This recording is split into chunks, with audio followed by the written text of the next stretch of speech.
अतिवृष्टी असो, नैसर्गिक आपत्ती असो किंवा विजेमुळे जनावर दगावलेले असो, आता सर्व पशूंसाठी मिळणार विमा संरक्षण. शेतकरी बंधूंनो, राज्यात अखेर पशुधन विमा योजना राबवण्यासाठी अखेर मंजुरी देण्यात आली आहे. या योजनेअंतर्गत देशी किंवा संकरित गाय असतील किंवा म्हैस, बैल, शेळ्या आणि मेंढ्या या पशूंसाठी विमा संरक्षण दिले जाणार आहे.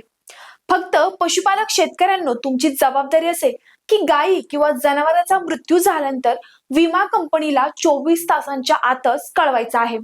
यासाठी शासनाने निविदा प्रक्रिया राबवली आहे.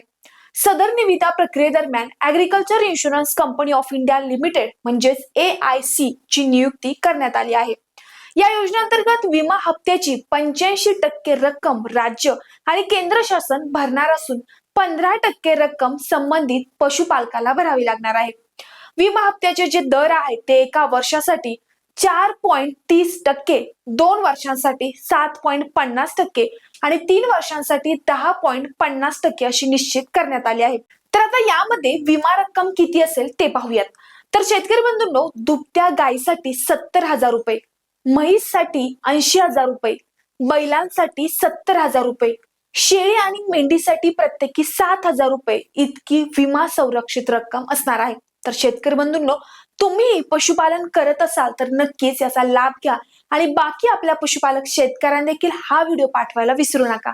आणि अशाच महत्त्वाच्या अपडेटसाठी आपल्या चॅनलला सबस्क्राईब करायला विसरू नका. धन्यवाद.